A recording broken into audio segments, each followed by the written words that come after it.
ഒരു നമസ്കാരമുണ്ട്. ഒരു കൊറിയർ ഉണ്ടെന്ന്. ആ നമസ്കാരം. ഇതല്ലേ ബദലഹേം എസ്റ്റേറ്റ്? പുറത്ത് ബോർഡ് വെച്ചിരിക്കണ്ടില്ലേ? അതെനിക്ക് മനസ്സിലായി. ഇതിനെ ബദലഹേം എസ്റ്റേറ്റ് നല്ല പേരിടുണ്ട്. വല്ല ഗാഗുൽത്താമലാന്ന് കേട്ടണം. എന്തൊരു കയറ്റോടോ, മനുഷ്യന്റെ ഊപ്പാടളി. ഒരുപാട് അളിയോ? തന്നെ ആരെങ്കിലും കെട്ടിയെടുക്കാൻ പറഞ്ഞ? പിന്നെ ഈ കൊറിയർ അവിടെ നിന്ന് നടന്നു വരൂ. ആരേ രവിശങ്കർ? അയം മോനായി. പണ്ട് മോളായിരുന്ന? എടോ എന്റെ അച്ഛന് മോനായി, അപ്പൊ ഞാൻ മോനായി. Very good. ഞാൻ ഈ രവിശങ്കർ ആരാന്ന് ചോദിച്ചത്. താൻ ആദ്യം ഞാൻ ആരെന്ന് മനസ്സിലാക്കി, പിന്നല്ലേ രവിശങ്കർ. അതെനിക്ക് മനസ്സിലായി. ആ ചായക്കടക്കാരൻ ചക്കൻ പറഞ്ഞു. എന്ത് പറഞ്ഞു? ഒരു കരിമന്തി ഇവിടുത്തെ കാര്യസ്ഥനം. കരിമന്തി ആ ചായക്കടക്കാരന്റെ തന്തയാ. അപ്പൊ നിങ്ങളുടെ മോനാ ചക്കൻ? എടോ കൊറിയേ, അയം മോനായി, മാനേജർ ഓഫ് ബദലഹം എസ്റ്റേറ്റ്. എന്ത് വാഴക്കാലങ്ങളാട്ടെ, ഇതങ്ങോട്ട് ഒപ്പിട്ട് ഈ സാധനം വാങ്ങിക്കും. എന്തത്? ഇത് അങ്ങനെ ഇവിടെ വാങ്ങിച്ചിട്ട് വെക്കാൻ പറ്റില്ല. Ravishankar, Bethlehem estate, Chandragiri. ഈ അഡ്രസ് കറക്റ്റ് അല്ലേ? അഡ്രസ് കറക്റ്റ് ആണ്, പക്ഷെ ആള് കറക്റ്റ് അല്ല. ഈ രവിശങ്കർ അതിനെ എനിക്ക് വല്ല ചെയ്യാൻ പറ്റുമോ? പുള്ളിക്കാരനോട് വിളി, ഞങ്ങൾ തമ്മിൽ ഡീൽ ചെയ്തോളാം. എടോ ഈ ഫാം എന്റെ ബോസ് മിസ്റ്റർ ഡെന്നി സാറിന്റെയാ. ഈ പറഞ്ഞ രവിശങ്കറും ഡെന്നി സാറും തമ്മിൽ കേട്ടതൊക്കെയാലും ഒരു ഫ്രണ്ട്ഷിപ്പ്, അത്രേ ഉള്ളൂ. അല്ലാതെ അയാൾക്ക് വരുന്ന പാർസൽ മുഴുവൻ രണ്ട് കൈ നീട്ടി സ്വീകരിക്കാന്ന് പറഞ്ഞാൽ നടക്കില്ല. ഇതിനകത്ത് വല്ല ബോംബാണെങ്കിലോ? ബോംബാണെങ്കിൽ പൊട്ടുമറിയാലോ. നിന്റെ ചേട്ടത്തിലേറെ പൊട്ടിച്ചാൽ നിനക്ക് മനസ്സിലാവട്ടെ ഞാൻ പൊട്ടിച്ചാന്ന്. ഇതെന്ത് പൂച്ചാരിനെ കരണേട്ടാ? അപ്പൊ ചത്തിട്ടില്ല. ഞാനാ വളവിലെ കട്ടറിൽ വീണപ്പോ ചത്തെന്ന് വിചാരിച്ചേ. എന്താ മോനെ, ആരാള്? സാറ് ഇയാള് കാലത്ത് തന്നെ വന്നെന്തോ ചോറിയാണെന്നൊക്കെ പറഞ്ഞ പ്രശ്നം ഉണ്ടാക്കുന്നുണ്ട്. എന്താ ചുറ്റിക്കളി കേസാ? എന്താടോ? Sir, I am from Diana courier. ഒരുപാട് ദൂരം യാത്രയാണ് സാർ ഞാൻ വരുന്നത്. ആക്ച്വലി ഞങ്ങൾക്ക് ഏരിയയിൽ സർവീസ് ഇല്ല. ഇത് സോണൽ ഓഫീസിൽ നിന്ന് ബ്രാഞ്ച് ഓഫീസിലേക്കും അവിടെ നിന്ന് സബ് ഓഫീസിലേക്കും സ്പെഷ്യൽ ഇൻസ്ട്രക്ഷൻ വന്ന കേസാണ് സാർ. ഈ പൂച്ചക്കുട്ടി ജീവനോട് എത്തിക്കണമെന്ന്. ബൈ ഗോഡ്സ് ഗ്രേസ് ഇതിനോട് എത്തിക്കണം സാർ. മൈ ഗുഡ്നസ്, ഇതാർക്കാ? മിസ്റ്റർ രവിശങ്കറിന്. മോനായി പറഞ്ഞേക്ക്, രവി സാറിന് പട്ടിയുടെ രൂപത്തിലും പൂച്ചയുടെ രൂപത്തിലും ഓരോ സാധനങ്ങൾ വരുന്നത്. ഇത് ഏറ്റെടുക്കേണ്ട അവസാനം പുലിവാലാവും. ഇതെങ്ങനെയാണ് പുലിവാലാവുന്നത്? ഇത് പൂച്ചവാലല്ലേ? ഇത് ഞാൻ പിടിച്ചോളാം. ആരെടുത്ത് ചോദിച്ചിട്ടായി ഗൗൺ എടുത്തിട്ട്? ഇന്നലെ രാത്രി തണുപ്പുണ്ടായി സംശയം, അതുകൊണ്ട് എടുത്തിട്ടാ. നീ അയാൾക്ക് ഒരു 100. ഓക്കെ, 150. ഇല നക്കിപ്പട്ടിയുടെ കിരുനക്കല്ലേട്ടാ. ഇലയിലും എല്ലാം നക്കാണ്ടായിട്ട് വേണ്ട നിന്റെ കിരി നക്കാൻ. ഇതാണോ? എന്താ വല്ല ഫേസ് കട്ട് ഫീൽ ചെയ്യുന്നുണ്ടോ? ആഹാ, നിന്റെ അതേ മുഖച്ചായ. ഇതിപ്പോ എവിടെ നിന്ന് ചാടി? നിനക്കൊരു ഐഡിയ ഇല്ല? അയച്ചാളുടെ പ്രൊമോട്ടേഴ്സ് പെട്ടിപ്പുറത്തുണ്ടാവുമല്ലോ. ആ പെട്ടിപ്പുറത്ത് ഒരു പട്ടി കടിച്ചെടുത്തുണ്ട് പോയി. മക്കളെ, നിന്റെ ഒരു ഫോട്ടോ എനിക്ക് കിട്ടൂടാ. ഫ്രെയിം ചെയ്ത് വീട്ടിൽ കെട്ടിത്തൂക്കാനാ. ഞാൻ ചിരിച്ചോണ്ടിരിക്കുന്ന ബ്ലാക്ക് ആൻഡ് വൈറ്റ് ഫോട്ടോ മതി. അത് ബ്ലാക്ക് ആൻഡ് വൈറ്റ് തന്നെ വേണം, എന്നാലേ ക്ലിയർ ആയിട്ട് തന്നെ കാണാൻ പറ്റും. നീ ടെൻഷൻ അടിക്കാടാ, ആരെങ്കിലും ഫൂളാക്കാൻ ചെയ്താവും. സാർ ഈ മെയ് മാസത്തിൽ ഏപ്രിൽ ഫുൾ ഉണ്ടോ? ഏയ്, ഏപ്രിൽ ഫൂളിന് ജൂൺ മാസത്തിലല്ലേ ഉള്ളൂ. പോയി ബ്രേക്ക്ഫാസ്റ്റ് എടുത്ത് വെക്കടാ. ഈ പ്രശ്നം ഞങ്ങൾ കൈകാര്യം ചെയ്യலாம். താങ്ക്സ്.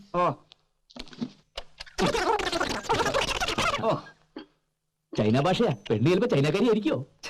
ഇതല്ലടാ, കാസറ്റ് ഒരുങ്ങിയതാ.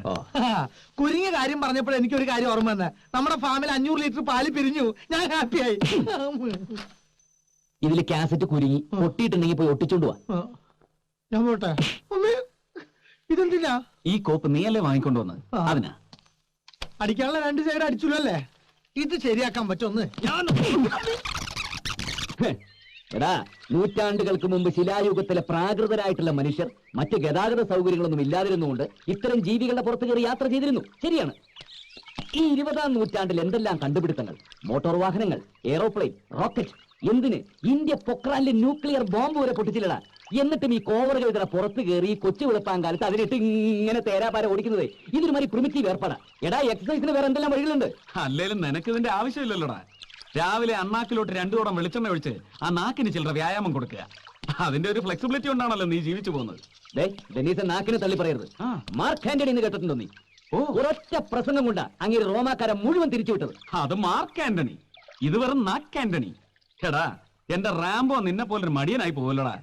ഒരു 2 റൗണ്ട് അതിന്റെ പുറത്ത് റൈഡ് ചെയ്തേച്ചെങ്കാ, ഞാൻ പോവാ. ഓ, ആ കുതിര എന്ത് മഹാപാപമാണോ ചെയ്തത്. 1 കിൻഡൽ വെയിറ്റാ പഹേന്. പോണത് കണ്ടില്ലേ? ഒരു കുതിര, അതിന്റെ പുറത്ത് വേറൊരു കുതിര. അമ്പട കള്ള, ആ ഡെന്നീസിന്റെ ഫാമിലി കയറിച്ചൊന്നുമില്ലേ?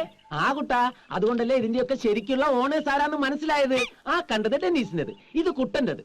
ഡെന്നീസിന്റെ കണ്ടു ഉഗ്രൻ, ഇനി കുട്ടന്റെ കാണണം. കുട്ടന്റേതും കൂടി കണ്ടിട്ടേ നിങ്ങൾ പോകുള്ളൂ. അതൊക്കെ പോട്ടെ, വീട്ടിൽ എന്തൊക്കെയുണ്ട് വിശേഷങ്ങൾ? അമ്മയ്ക്ക് അസുഖമൊന്നുമില്ല? പരമസുഖം. മോന്റെ ഫാമിന്റെ ഫോട്ടോ കണ്ടത് മുതൽ അമ്മ ഭയങ്കര ഹാപ്പിയാ. താക്കോലെടുക്കു കുട്ടാ, തുറക്കട്ടെ. അല്ല, ഞാൻ പറയട്ടെ, ആ ഫോട്ടോസ് എന്റെ ഫാമിന്റേതല്ല, അത് ഡെന്നീസിന്റെ അല്ലേ, മാറിപ്പോയതല്ലേ. ഇതാണ് രവിശങ്കേഴ്സ് farm. Agro farm, goat farm, orchid garden, fruit garden, milk products, cattle farm. Our next project, Shank Burries chocolate. മിക്കവാറും ഇത് വരുന്നതോടുകൂടി ബാക്കി ചോക്ലേറ്റ് കമ്പനിയുടെ ഒക്കെ പോട്ട്. സംസാരിച്ചിരുന്ന സമയം പോയതറിഞ്ഞില്ല. തൊട്ടടുത്ത് നല്ല ബിരിയാണി കിട്ടും. അപ്പോൾ ബിരിയാണി കഴിക്കുന്നതിന് മുമ്പ് എനിക്ക് 4 വീശണം. ഓ എല്ലാത്തിനും മുമ്പ് എനിക്ക് ഇത് തുറന്ന് കാണണം. ഞാൻ വൈലന്റ് ആവും.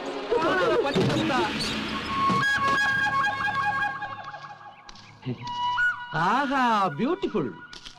വെറും 3 വർഷം കൊണ്ട് ഇതൊക്കെ എങ്ങനെ ഉണ്ടാക്കി എടുത്ത എന്റെ കൂട്ടാ. ശവത്തേല് ബ്ലേഡ് വെച്ച് കീറില്ല എന്റെ നായരെ. നാട്ടിൽ എനിക്കൊരു പേരുണ്ട്, CID അപ്പുണ്ണീന്ന്. വെറുതെ കിട്ടിയതല്ല, അത്യാവശ്യം CID പണികളൊക്കെ എനിക്ക് അറിയാം. തന്നെ ആരാടോ ഉപ്പുമുട്ട് കെട്ടിയെടുത്തത്? ആ ഫാമിന്റെ ഫോട്ടോസ് അവിടെ എത്തിയപ്പോ തന്നെ എനിക്ക് ഡൗട്ട് അടിച്ചു, നമ്മുടെ കുട്ടൻ ഇത്രയ്ക്കങ്ങോട്ട് പുരോഗമിച്ചോന്ന്. എടോ നായരെ, എന്റെ ഇവിടത്തെ ഈ സ്ഥിതി താൻ അമ്മയെ അറിയിക്കാനുള്ള പരിപാടിയാണെങ്കിൽ തന്നെ ഒന്ന് കുഴിച്ചു മൂടും ഞാൻ. 14 അല്ല എക്സ്ട്രാ ഒരു 10 പേര്. എന്താ എന്താടോ താനി എണ്ണുന്നത്? അല്ല 14 അല്ല 24 അല്ല 74 ആയാലും അതിനുള്ള സൗകര്യം ഉണ്ടല്ലോ.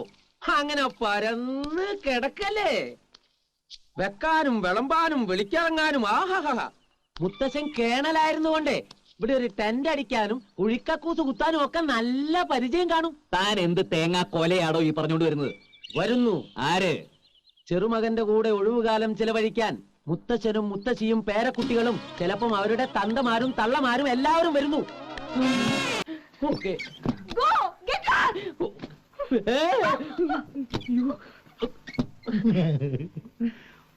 മുത്തച്ഛന്റെ മുറി അതായിരുന്നു. മുത്തശ്ശനും മുത്തശ്ശിക്ക് ഈ മുറി കൊടുക്കാനല്ലടാ ഞാൻ നിന്നോട് പറഞ്ഞത്. ആകെ ചളവായി. കണ്ടോ സാറേ? ഇത്തിരി എന്ത് കണ്ടോന്ന്? അല്ല, നമ്മുടെ ഈ അറേഞ്ച്മെന്റ്സ് മൊത്തത്തിൽ സാറ് കണ്ടോ? കുഴപ്പമൊന്നുമില്ലല്ലോ എന്ന് ചോദിച്ചതാ. അറേഞ്ച്മെന്റ്സ് ഒന്നും കുഴപ്പമില്ല. നീ ഇവിടെ കടന്ന് കൂടുതൽ അറേഞ്ച് ചെയ്യാതെ താഴേക്ക് പോ. ഈ അറേഞ്ച്മെന്റ്സിന്റെ കാര്യം പറഞ്ഞപ്പോ എനിക്കൊരു കാര്യം ഓർമ്മ വന്നത്. എന്താ സാർ? കൊഴുത്തിൽ ചാണകം വാരിയിട്ടില്ല, പോയി വാര്. പോയി ആ, വാര്. ഛെ, എന്തൊരു കഷ്ടം.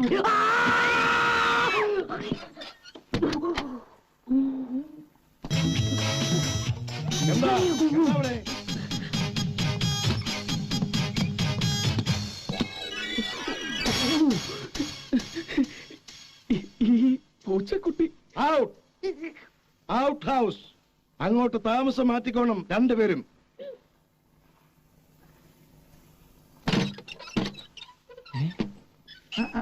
എവിടേക്ക് രാത്രിയിൽ വേളാങ്കണ്ണിക്ക് ടൂർ പോവാ? സ്ത്രീപീഡനത്തിന് പുറത്താക്കിയല്ലേ? നീ അവിടെ കിടന്ന് പീഡിപ്പിക്കും. അണക്കേട്. മുത്തശ്ശന്റെ മുമ്പിൽ ഞാൻ അങ്ങോട്ട് ചൂളിപ്പോയി. അതിനിപ്പോ നമ്മൾ എന്നാ ചെയ്തെന്ന്? നമ്മളല്ല, നീ ഒറ്റൊരുത്തനെ ഓവറാക്കി ചളമാക്കിയത്. രാത്രി കാലത്ത് പെമ്പിള്ളേരുടെ മുറിയിൽ നുഴഞ്ഞു കയറി. അണക്കേട്.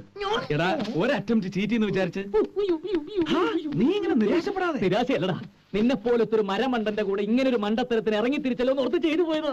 ഓ, എന്നാ പിന്നെ ഇയാൾ ഒറ്റയ്ക്ക് പോയി ശ്രമിക്കുക. ഞാൻ ശ്രമിക്കുകയോ ശ്രമിക്കാതിരിക്കുകയോ ചെയ്യും. അതിനെനിക്ക് നിന്റെ സഹായം ആവശ്യമില്ല. ഓ, എനിക്ക് വലിയ അസുഖമല്ലേ നിന്റെ മറ്റവളെ കണ്ടെത്താഞ്ഞിട്ട്. പോടാ നീ ഇവിടെ തെണ്ടി. നീ പോടാ പരമതനി. അതെ, നിങ്ങൾ ഇങ്ങനെ കൂടെ കൂടെ തെണ്ടിന്ന് വിളിച്ച് പറഞ്ഞ കാര്യമില്ല. എനിക്ക് മനസ്സിലായി നിങ്ങൾ ആരെ തെണ്ടിന്ന്. മനസ്സിലായില്ലേ? നിങ്ങൾക്ക് അത്ര ബുദ്ധിമുട്ടാണെങ്കിലേ പുറത്തു പോ. അവിടെ നല്ല നിലാവാ, അവിടെ പോയി ബഹളം വെക്കി. മനുഷ്യൻ റെസ്റ്റ് ചെയ്യുമ്പോഴാ, അല്ലെങ്കിൽ ടയേർഡാ. നീ പോടാ ഓപ്പേ. നീ ആരാ ചോദിക്കാൻ? ഞങ്ങൾ എന്ത് നീ ചെയ്യും? വരെ പുറത്തു വെക്കണോ? ഇപ്പൊ എല്ലാം കൂടി എന്നെ ചെയ്യായോ?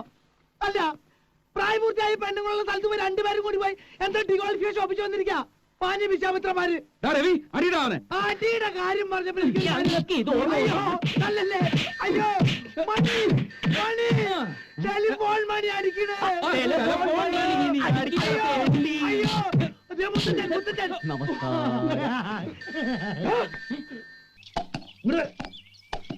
5 ಕಸಿನ್ಸ್ ನಲ್ಲಿ ಯಾರಾவது ಒಬ್ಬರು ಮದುವೆ ಮಾಡಿಕೊಂಡ್ರೆ ತಾತಂದು ಪರ್ಸನಲ್ ಆಸ್ತಿ ಎಲ್ಲ ನಿನಗೆ ಸಿಗುತ್ತೆ.